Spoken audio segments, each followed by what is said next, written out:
Hey there, it's Robin, and you're listening to Healthy Habits for a Healthier Home. I'm here to help you create a healthier life, one simple shift at a time. If you're a mama ready to ditch toxins, clean up your family's nutrition, and build daily habits that support your well-being, you're definitely in the right place. Each episode is packed not only with education, but practical tips and tools to help you transform your health and your home without that feeling of overwhelm. So let's take this journey together to create a thriving, low-tox home for you and your family. If you're ready, say, I am ready. Now let's get into this episode.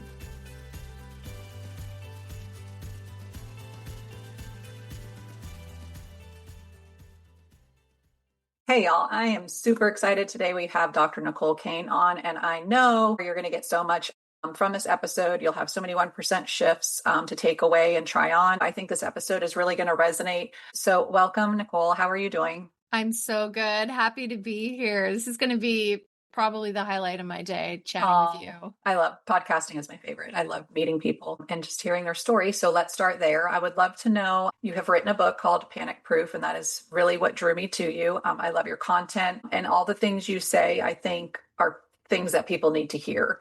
And I think they're helpful tools. So how did you get on this path? And then what prompted you to write your book? And then we'll get into the juiciness of it all. So it starts with questions. And I'm actually curious, based on your experience, if you've had the same questions, because I just love to hear. I'm kind of interviewing all these people about their life experiences as I reflect on mine. So when you were growing up, or maybe even in your research, have you ever heard the messaging that anxiety is a part of the human experience and we just kind of have to live with it? Yes, not in those exact terms, but it is something that we all experience. For me, it's we need to find tools to regulate ourselves through it, because it's not something that we should expect should never happen to us. Ooh, I love the nuance in what you said. And as I was growing up, I didn't receive that nuance from my healthcare practitioners. It's just unbelievable. And so I remember being in third grade and I loved first aid. It's something that's like very concrete and tangible that a little person can do. Like, you have a scratch, I can give you a Band-Aid. The third grader can do that. So I had my little fanny pack and I was able to observe and witness in life if somebody got a little ouchy or a little scrape, that I felt empowered to help. And the person got better, right? We know that the body will naturally heal its scrapes and cuts and bruises, and we don't even have to think about it. So I was kind of programmed in this way with these observations. And then I started to become more aware of emotions and family dynamics and my role in family dynamics, and starting to notice these thoughts and these emotions. And to be more specific, I grew up in a family that was very Midwestern Dutch and very, my dad was a Marine, so you don't talk about your feelings unless you're angry. Right. And anger is the only emotion that's permitted, and kind of that children are the ones that should be sort of seen but not heard. So lots of suppression. And my role in the family was to provide those emotional Band-Aids that I had been providing in a concrete way. And so trying to regulate people, trying to appease them, trying to cheer them up, trying to calm their anger, and also trying to manage all of my own big feelings as a human being. Mm-hmm. And finally, they took me to the doctor because I was sad and I was anxious. And probably now that we have the language in 2025 and you and I are chatting, probably a lot of trauma, right? Mm-hmm. But my doctor said, well, anxiety is just something you're going to have to deal with. Here's a pill, and you'll probably have to take it for the rest of your life. And I was like, pills for anxiety sound way worse than a Band-Aid for a scratch. Right. And how old were you at this time? I was 10. Okay. And so I had asthma. I had nasal congestion, which is interesting because we found in the clinical research that kids that grow up in a lot of stressful homes are much more likely to have reactive immune systems. And so asthma is much more common in kids who are under emotional stress at home than kids who aren't. So that's interesting. Who knew back then in the 80s that my immune system could have been responding to my environmental emotional stressors? So by the time I got to college, I was on 6 prescriptions. I was no healthier. These prescriptions weren't making me healthier. I was arguably feeling less healthy, more symptomatic. And I believed that that was just all there was for me. That's what I'd seen. Yeah. And honestly, when you have a doctor that says, which is a very common sentence, it's just something you live with. So you mask and you try to use all the prescriptions to mask the I have to live with this kind of a theory. So yeah. So glad we're in the day and age we are, where we know so much more. Yes. And thanks to you and other amazing trailblazers that are spreading the word. And so what ended up happening and the birth of Panic Proof was that I was managing and went to school to study cognitive behavioral therapy. So I got my master's in CBT and clinical psychology. I wanted to do it more naturally. I wanted to do it my way. So then I went to medical school, but it was specifically naturopathic medical school. And so now I have the same philosophy, but the tools are different. Somebody may go into a standard conventional doctor for anxiety and receive an antidepressant, and maybe they go to a functional or a naturopathic doctor for anxiety and they receive lavender tincture, right? And that worked until it didn't work.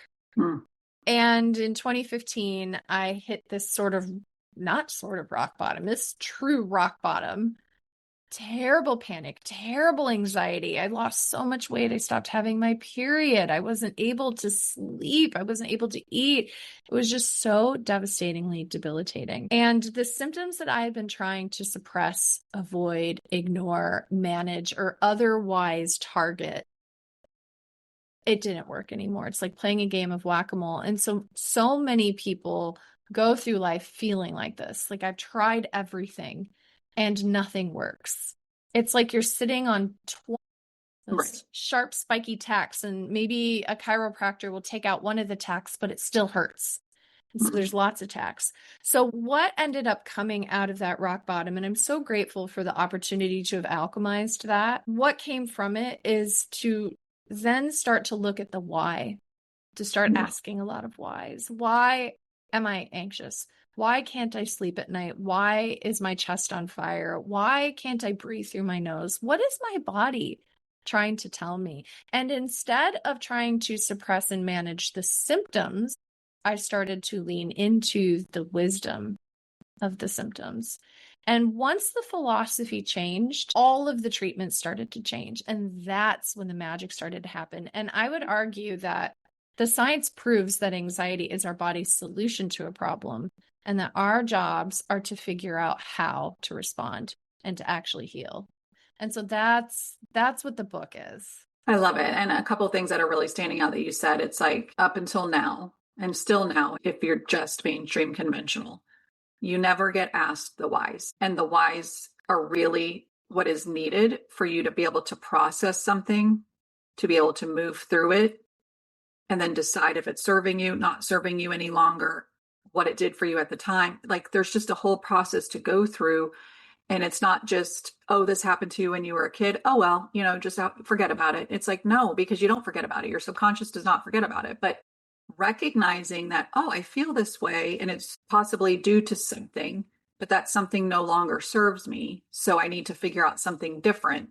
And then it doesn't. And again, your body is wise. And you're right. The things that come out, like poor gut health, like anxiety, like symptomatic things, that is your body talking to you physically. It is telling you like something is off. The most frustrating part, though, is because our medical system is not cohesive and is not both-sided. It becomes a stress to try to figure out who to go to, who can help you. And I'm praying that in the next, years to come, something better, a model that says like, these are the people that can help you with this. I don't know, there has to be a different modeling going on, because people call me all the time, what functional person should I go to? It's really hard to say because what resonates with one is not going to resonate with the other. One person's good. So my advice is you start at spot A, you learn from them, you take what you need and you move on, because there's no two people know all the same things. It's impossible. So it's, again, empowering people to advocate for themselves and not feel like they have to be stuck in a position where they can't move. So I think your experience has brought you to where you are, and all of the things that you went through or that you had happen or didn't, that was you being led to something greater, right? And you're figuring out your whys. I think that was like a light bulb moment. Like when you said that, it's just like, yes, because when we can dig and find those whys, it really is healing. So I want to ask you, because anxiety is used a lot, but panic attacks are used a lot too. So what is the difference between having anxiety and panicking? Yeah. I want to add a third column to that because this is the meat and potatoes of this whole conversation. So I love this. So it's, what's the difference between fear, panic, and anxiety? I love that.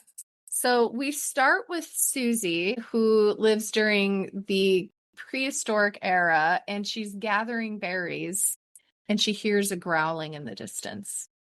And Susie will survive this tiger who's coming because she has ancestors who evolved to detect threat, to mount a sufficient fear response, and to either fight, flight, freeze, flop, fawn, or fracture in response to that threat. So she survives, and then she has babies who have babies, and now we arrive in 2025, right? So fear is a natural response to perceived or actual danger.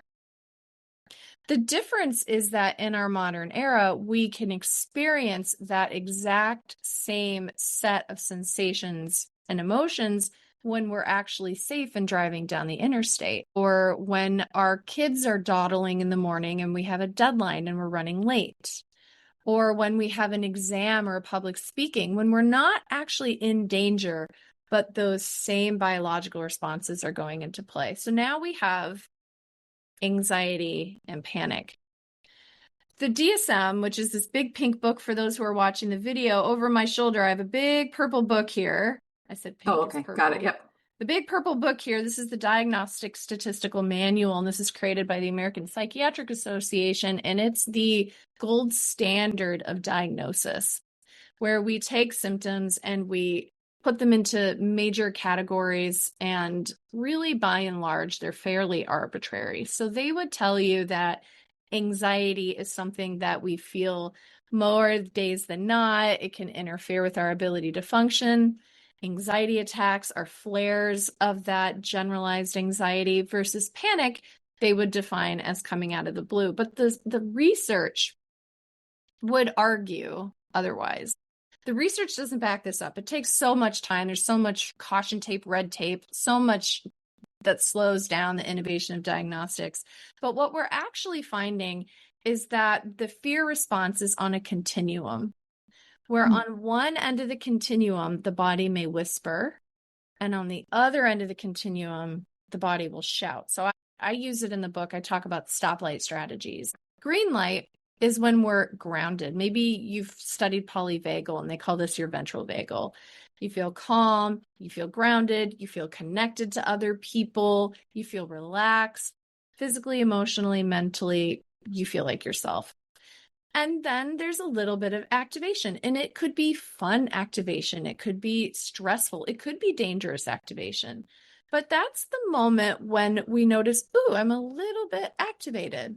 My body temperature's rising, or I'm holding my breath, or, ooh, I'm clenching my jaw a little bit. I call this the pay attention zone. This is that moment between when we go from green into yellow. And yellow is when the body's talking to you. And we all hear communication from our bodies in a lot of different ways, which we could get into later. And if that source of activation doesn't resolve, if we're not able to get out of that situation or relieve whatever it is, whether it's our blood sugar's a little bit off or the stimuli is a little bit off, or we're in a frozen body positioning and it's activating the brain. If whatever that root cause is isn't resolved, that will get louder and louder. And we get to the red light zone, and the red light zone is crisis. This is panic. This is when you feel like you may have a stroke or a heart attack, or you're raging or crying. That's whatever your flavor of crisis is. That's red light zone. So the gift of looking at it more on a spectrum is it empowers us to look at why the body is giving us these signals, and it equips us with much more precision solutions to put us back into balance so that we don't have to listen to the shouts. So that's kind of the answer to the fear versus anxiety versus panic. Love all that. And I love the continuum, and I love the lights because people can associate with green, yellow, and red. And I think that's a good tool. As you're speaking, what's coming to my mind is that so many people live in the yellow constantly, and they're never in the green, or very rarely in the green. And so in that continuum, they're more leaning to the red. And so you go into red more often because you never go back down to green, because you don't have the tools to do that. So I believe why is super important. And I also believe having tools is super important, because without tools, you don't know. And then that's the education part. You don't know how to help yourself. But as you were talking about, the fight, flight, freeze, fawn, all of the different things that can happen to us. And everybody's heard the bear analogy, and I feel like people, at least on my podcast, have heard a lot about things that happen that make us feel like a bear is chasing us, even though it's not even a bear situation. But what I would say to everybody, and I would love to get your take on this, is awareness. You have to be aware of your body. And I think so many people live in such a chaotic lifestyle, they're never taking time to think about the things that are happening. They're just boom, boom, boom until they get to red and crisis, when they can't do. And then now they just need a help and a solution. So I think being aware of what could happen and being aware that these are what your body does to tell you things is super important. So what is your take on helping people to be aware as things start to arise? I love what you're talking about, is that radical acknowledgement and that noticing. That could be really scary for us. My husband, for example, like he basically is a medical degree by proxy, because he helped me study for everything. He was my guinea pig for all the exams. But he gets the heebie-jeebies when I feel his pulse, or anyone feels his pulse. Interesting. So it's just like, it's just too real. I'm in a body. And so for some of us, it can be very uncomfortable to be in the body. And especially for an anxiety warrior, is fear of the fear. Yes. I've spent so much of my time, and so many healers who've tried to help me solve the problem of fear or discomfort or anxiety or pain or whatever it is, indigestion, muscle soreness, whatever it is. We've spent so much time being programmed that discomfort is the problem, that the actual act of acknowledging and noticing and being with that discomfort can be one of the most corrective and powerful experiences. And I want to honor how difficult that can be. So we want to make sure that it feels manageable and bite-sized. Otherwise, for some of us,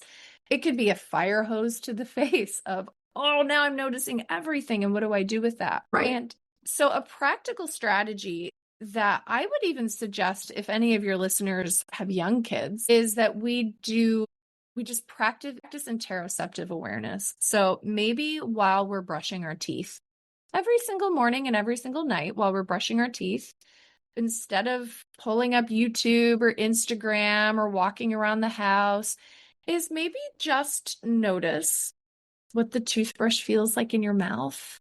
Maybe notice the mintiness in your mouth. Maybe you even might want to move out of your mouth with your awareness while you're brushing, and maybe even start at your feet. And what does it feel like with your feet on the ground? And The key for this is to work your way up your body and notice your body, but to not do anything about it. And that's the key, is if we're looking at our symptoms as problems to be solved, we're going to feel, oh my goodness, I notice it. What do I do about it? We want to practice unbiased or unattached, just straight up noticing. So you kind of acknowledge it, like, oh, I have a little bit of a tingle in my tongue from this toothpaste. So I just notice it. Oh, I feel like I have a little bit of a shrug, tension in my shoulders. I'm not going to try to relax them. I'm just going to notice it. So we just start the process of familiarizing ourselves with our body. And what we're doing with that is that we are actually, from a state of intentionality, is we're activating parts of the brain that are associated with what we refer to as the executive control network. This is the part of the brain that's rational, logical. It will help us have a greater sense of personal power. This includes your prefrontal cortex. So now this part of the brain is getting activated because we're being intentional and it's being introduced to the body. It's noticing the body, which is quite different than dissociative default mode network, autopilot, ruminating, non-logical association. So I want to explain that. May I explain that a little more? Yeah, absolutely. Yeah, I love that. Yes. Because those got this a little bit more sciencey for just a moment there. So just think about your brain lives on two tracks. One track is autopilot. We see more anxiety, more hypochondriasis, more fibromyalgia, more pain when those areas of the brain are activated. This is like your insular cortex. This is your limbic system. This is your amygdala. This is very much, we're scanning our environment, and we're zoned out. And when we get more of that fight, flight, freeze, etc., we're more default mode. We spend about 95% of our time in default mode. It's a resting state for the brain. But your executive brain, that part of the brain that's logical, analytical, this is your intentional, this is your problem-solving brain. That part of the brain is anti-anxiety. They don't turn on at the same time. We have to switch back and forth between them. So if you start teaching your kids, and even you as an adult start practicing now, is being in your logical brain, say, okay, I'm going to notice my body right now. I'm going to notice the toothbrush. I'm going to notice the mint. I'm going to notice my feet. I'm going to notice the sensations. And I'm not going to try to change them. I'm just going to simply start to become more aware from an awakened place. That is one of the first most powerful steps towards then, well, what do we do about that? How do we reprogram that later down the road?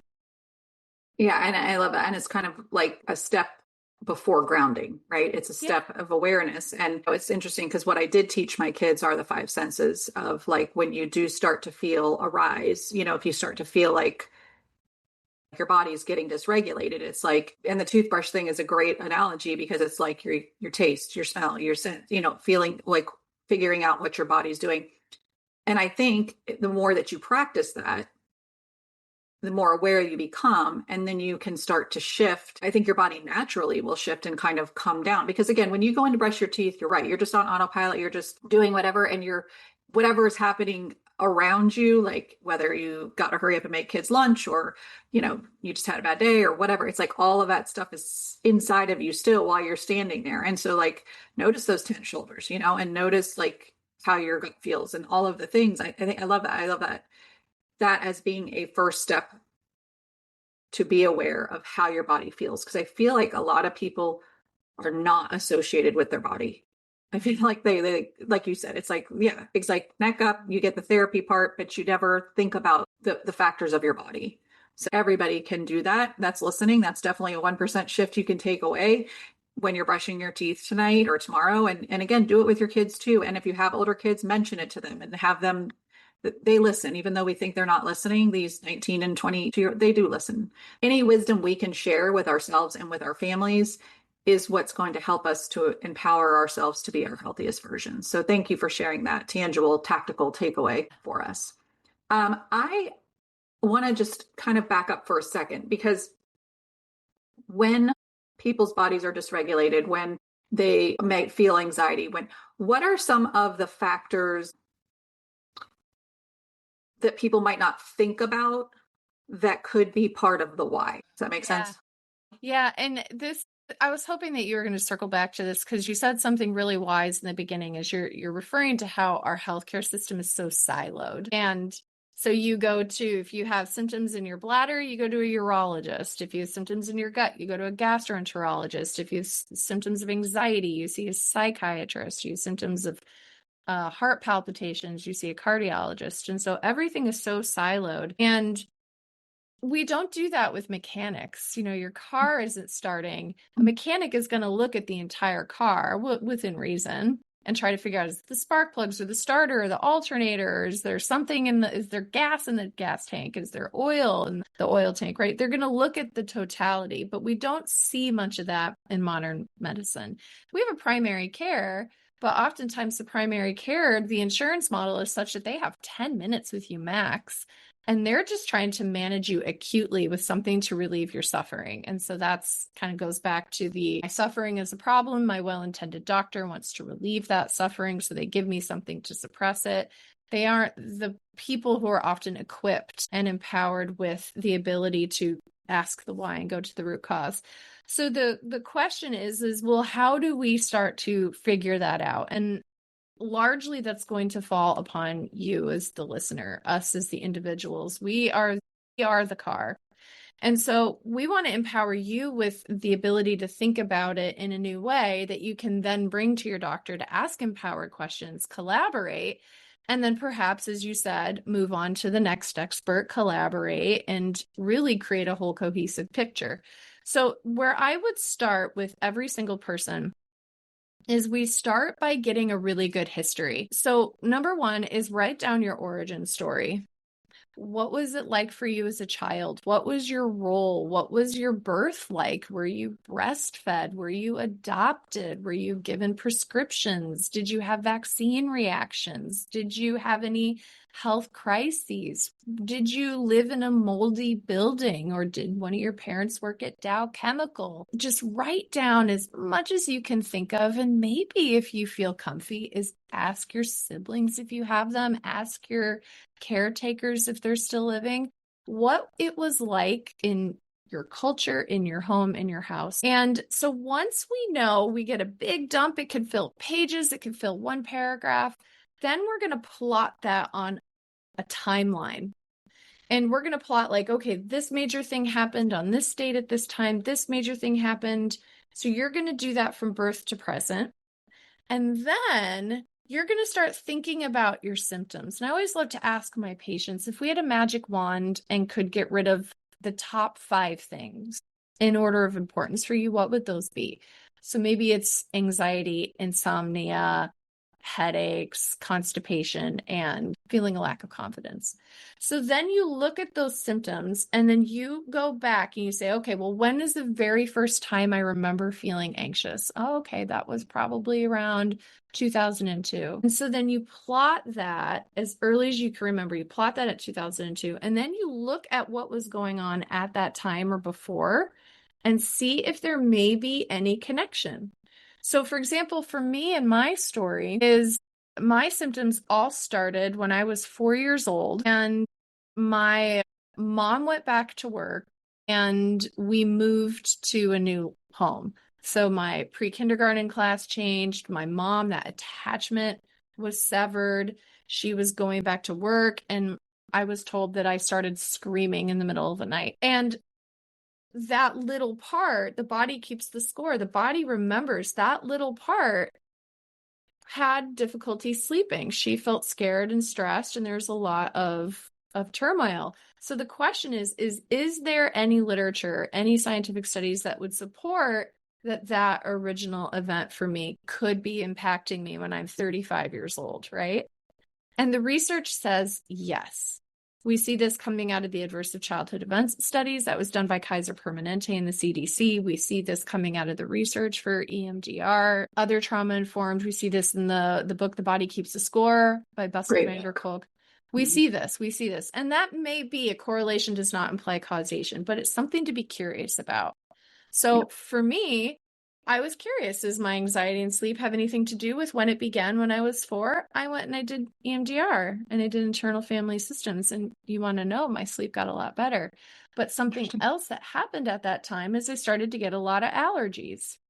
So now we're in a different silo, right? So now we can start to ask the question, well, all right, well, what does the immune system have to do with sleep? What does the immune system have to do with anxiety? And just like you're saying, Robin, is a lot.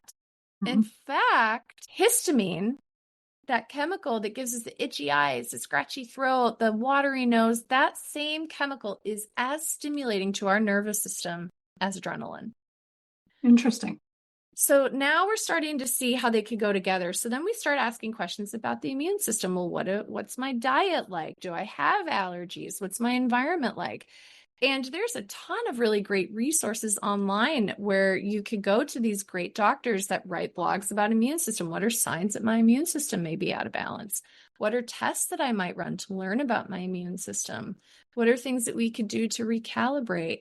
So a tangible 1% strategy you can do is just get really curious about your history and then start asking questions to connect the dots and go to the experts that might help fill in the blanks for you. I love it. I think I always start with clients with their story because they don't understand at the moment why it is so impactful, but your story matters. And because the body keeps score, because your subconscious doesn't forget, right? Because those things live there and you might not even know they're living there. So your story, and just like that's why I asked your story at the beginning, I feel all of us, if you're human, your story matters and your story helps paint the picture of how you got where you are, because nobody just wakes up unhealthy. Nobody, you don't just wake up with heart condition. You don't just wake up with thyroid. Like there's things that have happened throughout your life. But the other thing you said that just popped back in my mind was the generational thing. Yes. It's because you might be born because your mom had anxiety. You might have that predisposition to it, but you don't even. So again, it is like there is that lineage thing again that we don't really think about and talk about, but your immune system, your environmental factors, your, relationships, your past traumas, where you are spiritually. We call all of these things from where I was taught. These are all primary foods. They're things off your plate that feed your soul. And if they're out of balance, you could do all the great eating and you're still not going to be your healthiest version. And so I think we have to remember, but it's hard to reimagine and come from a different lens, because like you were saying, the medical is so siloed. We're not a siloed human being. Everything we have is connected. And we have to realize that through that connection, we get to know ourselves better. And then we can start picking things apart. So just really good information. I think that's great that you talked about those little things and I love the timeline. I think that's again, a really good concrete. So if your mom or dad are still alive, I think it's a good idea to ask, like, what is your birth story? And what was your childhood? What was the dynamic, because you don't remember because you were a baby, so it's asking some of those things and talking to your siblings if you have them still. So I think those are things that we can all do.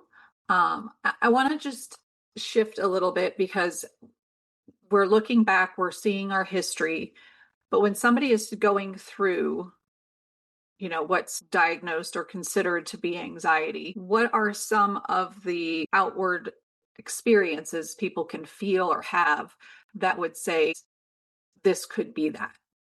Yeah. So what does anxiety look like? And how do we know? Because actually one of the most common myths about anxiety is that we don't have anxiety.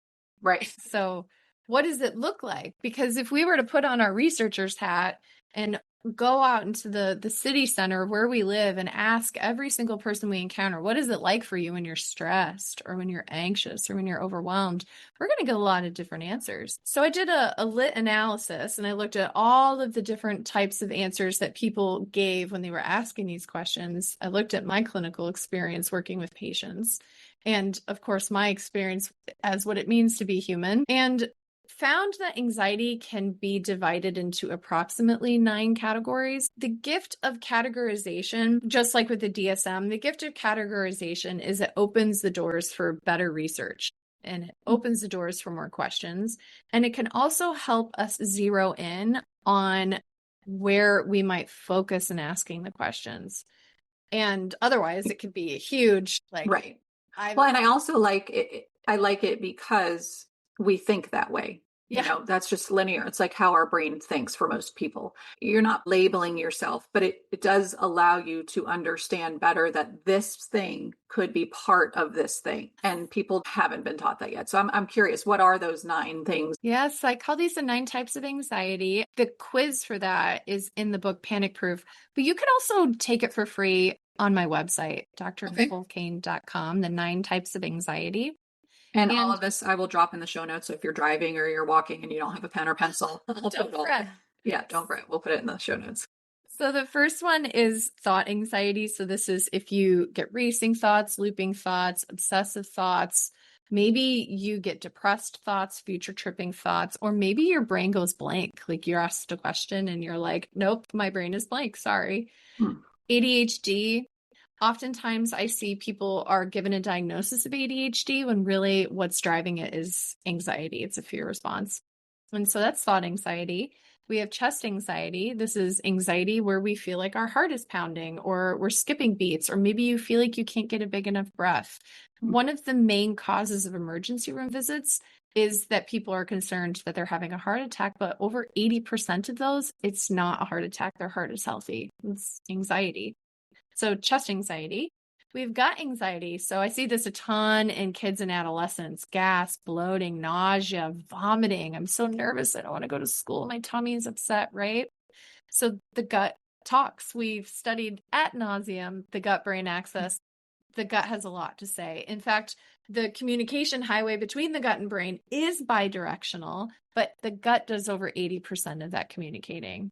So there's gut anxiety. We have endocrine anxiety, which is anxiety that is rooted in the hormones. So I'm thinking about thyroid, cortisol, our sex hormones like estrogen, progesterone, testosterone. And oftentimes I have patients who call me and they've just had a plain old TSH run, thyroid stimulating hormone. And that's like the mom just saying, I told my kids, go clean your room. And just because I told them, then therefore I'm going to assume that they've cleaned it. We all know, if anyone has had kids, that it's not a guarantee that just because you told them to do something that they did it. You have to check the room. And it's the same with our thyroid health. Is if your doctor's just doing a TSH, they know the brain is talking. They don't know what the thyroid is doing. So endocrine anxiety. We have immune system anxiety, which we talked about, touched on briefly, as we see the immune system. I actually just did a talk like 4 days ago on psychobioneuroimmunology as it relates to anxiety and panic at the Integrative Medicine for Mental Health Conference. It's a worldwide conference, and we're seeing so much in the relationship between our immune system, our nervous system, and our mental health. And I 100% agree with that. They are talking. So we have immune system anxiety. We have depressive anxiety, which is anxiety with depression mixed. We have anger anxiety, which is anger mixed with anxiety. And then I think the last one, we got through them all. Nervous system anxiety, we didn't do that one. So nervous system anxiety is anxiety that's more in the nerves themselves. And so some people will have a panic attack and they'll say, oh my God, I can't feel my face. Am I having a stroke? Or they'll get a migraine or a tension headache, or their muscles are sore, right? That's nervous system anxiety. And then the very last one is trauma anxiety. And really, truly, arguably, trauma is the umbrella of all of it. I've parsed that one out in the event that the main thing is acute stress or traumatic response, like I have flashbacks or I have intrusive thoughts or I have memories. We want to really, before you do anything else, is just target the trauma. And so if that's the case, then doing trauma therapy would be number 1. So those are the 9 types. Love it. And I think, again, a tangible thing, as you leave today, you can definitely go and do that little quiz. And I think, if nothing else, it's from a lens of curiosity, just to see what comes up for you. Because I think, again, the more we can get to learn ourselves and get to know our bodies and our health, the healthier we can, create longevity and all of that. One of the things I wanted to touch on, because as kids, I definitely would have to say, just through all of this and thinking about things, I'm sure I probably could have been diagnosed with anxiety, fear of standing up in front of the class. But with my kids, I try to explain to them, and I'd love to get your view on this. It's like, when you have those feelings in your gut, whether it's a little bit of nerves or whether it's fear or just being scared of something new, we can let that debilitate us, right? But we can also understand that if we had no response, if we didn't feel anything going into a new situation or something out of the ordinary, if we just felt nothing, that would also be odd, because that would mean your body has zero feelings, right? But it's like when you get the butterfly feelings, it's what do you do with that? Do you let it over? And that's the awareness, right? That's the awareness of like, what am I feeling? What is happening around me? Why am I feeling this? And then consciously making a choice that you have to sometimes push through those little butterfly things and get up and stand up. I didn't have anybody to help me with that, to push me. So I just didn't do it. I just took a zero, and it was like, obviously now I'm 52 and I'm in a very different place. We should feel things. It's just the level of feelings. But I love how you categorized them into the 9, because if we do have like gut issues or we're burping or we're feeling nauseous or all these things, most of the time people don't relate it to that. Right. And so it's just educating people to have an awareness that some of these medical things could actually be related to something completely different. So I think that's the takeaway that I got, that I hope everybody walks away with, because again, it's getting to know yourself a little bit better. There was one other thing I wanted to talk about, the myths of, because this has been a lot, well, in my world of what I'm seeing and reading and educating myself. Back, when anxiety first came onto the scene, it was known as a chemical imbalance. Like, you don't have enough serotonin. And I've had a different experience through my children. All your neurotransmitters matter. It's not just serotonin, and serotonin's made in your gut. So there's that, gut brain correlation. But what do you know for sure about that conversation? So You're a forerunner in this question. That conference that I was just speaking at, I talked about this, and my audience were integrative physicians, and there were audible gasps in the room from integrative physicians, and you're asking this question. So we're putting you at the level or farther than a lot of these doctors. And so kudos to you. So the chemical imbalance theory started in the 1960s. We discovered the first neurotransmitter, which is interamine, I think in 1937. And then around the 60s, a physician had the hypothesis of, what if we manipulate levels of this interamine serotonin? What would that do? And so they did. They gave more serotonin to study participants, and they noticed that for some reason, some of these study participants were a little bit happier, a little bit less depressed. Now, I want to put a nuance in that, is that it was only a statistically significant point of 2 points on more than a 52-point scale. So it's barely better than placebo. Okay. But they saw something, and they're like, oh, when we give these things to increase serotonin, some people feel slightly better. Therefore, they jumped to the conclusion that therefore more serotonin means less depression and anxiety, and less serotonin means more depression and anxiety. And then the pharmaceutical companies created Prozac, which took more than 30 studies to prove it beat placebo. And then there was all sorts of direct consumer marketing. I remember when I was out as an early doctor, we would get Zoloft pens and stress balls and lunches, a lot of grooming to dispense these pharmaceuticals. And then in 2022, there's this huge meta-analysis that was done where researchers looked at all the publications based on the chemical imbalance theory, and they concluded that without a doubt, there is no correlation between serotonin levels, depression, and anxiety. So what does that mean? It means that we came to the wrong conclusion, and we've been stuck in the wrong conclusion since the 60s. Wow. What a good place to be, though, right? Because it's sad that that's where we've been, and it took that to get there. And I'm celebrating this discovery because Absolutely. now we get to ask why. When we give someone an SSRI or an SNRI, why do some people feel better and some people feel nothing and other people feel worse? Now we get to start asking, what are these medications actually doing? Because they're not just fixing serotonin and making us better. So a couple of theories is that certain SSRIs like Zoloft and Celexa and another one is that they're slightly anti-inflammatory. And so Interesting. if you have immune system anxiety driven by inflammation, SSRI, specific SSRI, can bring down the inflammation just a little bit to create a little bit of relief. But here's the thing, Robin, and I know you know this, is we have way better anti-inflammatories that don't have 100%. black box warnings of suicidal depression, right? Absolutely. So now we get to ask about the gut. When we take an SSRI, we know that a big side effect is diarrhea or constipation. So, okay, it's talking to the gut. What's it doing to the gut? The gut matters, right? Right. It's talking to the immune system. The immune system changes. We see changes in our mood. Why is that happening? So now we get to ask more interesting questions, I think. Yeah, that's really fascinating. I'm so glad I asked you that question.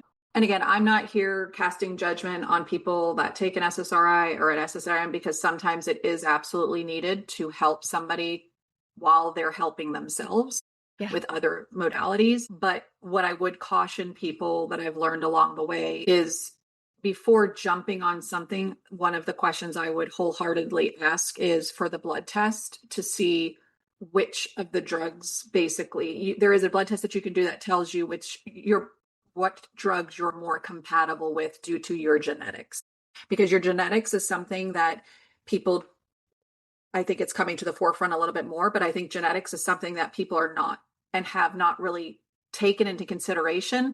And you and I are completely different. So you're going to react to something way differently than I'm going to react to something. I've got an MTRHF gene mutation. I've got slow COMT. I've got lots of just dysfunctional pathways due to some genetics and then some damage over the years. And so I'm going to react completely different to you that might not have any of that. So I think, again, it's not that I'm against taking them, asking the questions and not just accepting, reading the inserts, the black box warning, knowing what the side effects could be, really educating yourself to know the pros and the cons. It's called informed consent. And we all deserve that. But I also find it really interesting that 90% of conventional people just give the pill and they never talk about lifestyle. They never ask you the questions that you just stated, or what's happening in your life, or all of that matters. It all is a cumulative ball that snowballs and makes things happen. So those are the types of things, as you walk away from today's episode, when you are having a conversation with your doctor and they have you fill out that little questionnaire, you need to be informed to go in with questions. And again, ask to make sure that they're right for you as an individual. And then even if you do get on them as a Band-Aid, you need to be asking, what else can I do? And if they don't have answers, it's up to you to either find someone who can, which is probably more integrative functional, or there's tons of research at this point. There's tons of PubMed articles. There's people to follow. I mean, the content that's out there, not that everything's legit, but it's a starting point. Finding somebody like yourself who's very reputable, who speaks at conferences, who knows their stuff, these are the kinds of people you should be following if you are in some type of situation where you're trying to educate yourself. So I'm so glad I asked you that. I love that too. And I love that you're including the nuance to that conversation. Is, for me, Lexapro was one of the things that helped get me out of that rock bottom. And there's a semicolon after that, instead of just Lexapro, period, end of story, which is what I was told as a young person. Is, let's change that period to a semicolon and maybe it will help a little bit. And then that gives us the space and the bandwidth to then ask all of the whys.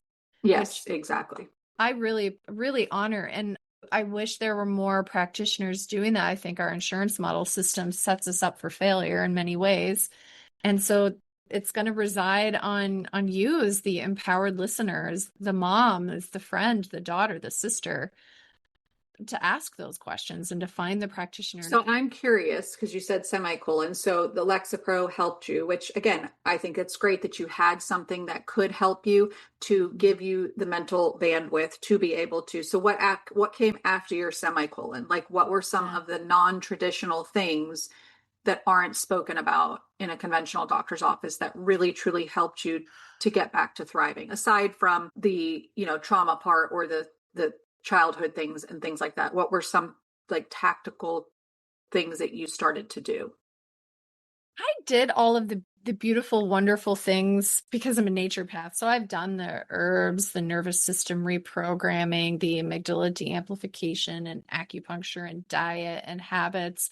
And so I'm a little different from perhaps the average person who's like, oh, what's acupuncture, right? In that I'd done all of those things. But honestly, what I think is one of the most important factors, and you always ask your audience, your interviewer, what's their non-negotiable. So this is my non-negotiable, is what is your obstacle to healing?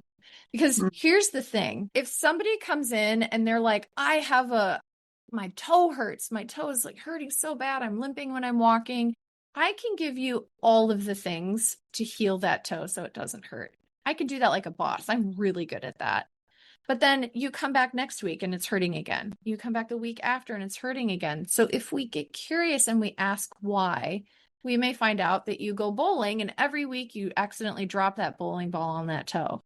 It's an obstacle to cure. So for me, I was doing all of the right things and I was taking all the right herbs. I was doing the meditations. I was building a spiritual practice. I was doing all the things I write about in my book, but I had an obstacle to cure. And the obstacle to cure was what I was saying yes to. And I ended up having to sell my half of the business, and I made a big lifestyle change. And I think for many of us, that's the big pink elephant that we don't want to face is, am I a caretaker? Am I working 4 jobs? Do I prioritize time for myself to get away from constantly caring for other people? Is there an obstacle to cure? Do you need a relationshipectomy? Right?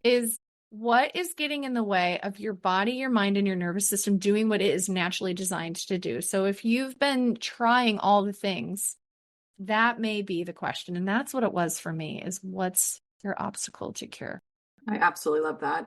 And I think that's such an amazing question to kind of end with, because I feel like it is something that is never asked, but usually is the biggest elephant in the room. And I think what that means for me is having the courage to think about it, but not just think about it, but to actually take action. And so when we're in a place that is not aligned any longer or never was, if we are doing things that may have once worked, or you're surrounding yourself with people or job or whatever, those primary things that are just not really in alignment, that can be scary. But the courage that it takes to recognize it as an obstacle in your healing journey, and then taking those action steps. And that's why I always talk about the 1%, because it's really hard to flip your life overnight. But once you are aware and you recognize and you can pinpoint, then you can start taking action. And even just by admitting it, writing it, praying about it, all of those things gives your body like a weight lifted, because it now knows you're telling your body, like, we're going to be doing, your brain's telling your body, we're going to start doing some things that are going to shift that obstacle.